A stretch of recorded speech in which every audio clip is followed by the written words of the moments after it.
Hollywood की चर्चित star Marilyn Monroe को गुजरे हुए आज 59 साल हो गए हैं, लेकिन उनकी मौत आज भी रहस्य बनी हुई है। अब एक जासूस ने नया खुलासा किया है मर्लिन मुनरो को लेकर। चलिए आपको खास रिपोर्ट में दिखाते हैं कि आखिरकार ये जासूस क्या नया दावा कर रहा है। अमेरिका की सेक्स सिंबल कही जाने वाली हॉलीवुड की चर्चित स्टार और सिंगर मर्लिन मुनरो की मौत को 59 साल हो चुके हैं, लेकिन मौत के करीब 6 दशक बाद भी उनकी मौत आज भी पूरी दुनिया के लिए रहस्य बनी हुई है। अब एक पूर्व जासूस रह चुके माइक रोथ मिलर ने दावा किया है कि मर्लिन को बॉबी कैनेडी ने एक बेहद गोपनीय जहर दिया था। मर्लिन को दिया गया था टॉप सीक्रेट जहर। मर्लिन का तत्कालीन अमेरिकी राष्ट्रपति जॉन एफ कैनेडी और उनके भाई बॉबी कैनेडी के साथ कथित रूप से प्रेम संबंध था। मर्लिन की मात्र 36 साल की अवस्था में मौत के बाद इसे आत्महत्या करार दिया गया था।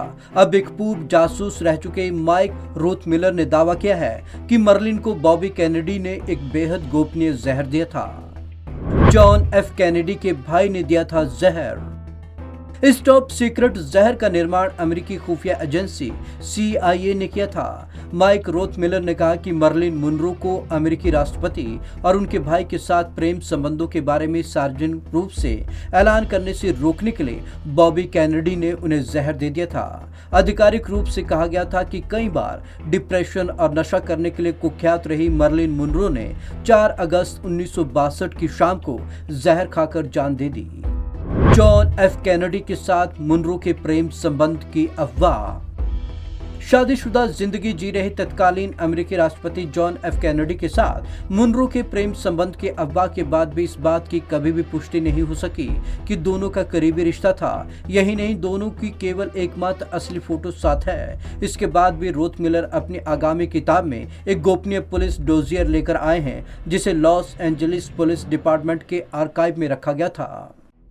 CIA के टॉप सीक्रेट जहर से हुई थी मर्लिन की मौत। इस डोजियर में खुलासा हुआ है कि टॉप सीक्रेट जहर का निर्माण अमेरिका खुफिया एजेंसी CIA ने किया था। साथ ही इसमें खुलासा हुआ कि चर्चित गायिका और अभिनेत्री को अमेरिकी अटॉर्नी जनरल ने मार डाला और उस समय पुलिस ने इस पूरे मामले को छिपा दिया था। रोथ मिलर ने कहा कि जब वे यूनिट में गए तो उन्हें इस बात का कोई आइडिया नहीं था कि वहां पर क्या है। किसी को इसकी जानकारी नहीं थी। वहां पर कैनेडी परिवार की 3 फाइलें थी। ये तीनों एक दूसरे से मकड़ी के जाले की तरह जुड़ी हुई थी। उन्होंने बताया कि फाइलों से पता चला कि मर्लिन पर पुलिस नजर रख रही थी। उनके फोन टैप किए जाते थे। उनके घर पर क्या बात हो रही है, इसके लिए वहां खास उपकरण लगाए गए थे। कैनेडी से लेकर बेसबॉल खिलाड़ी तक से जुड़ा मर्लिन का नाम।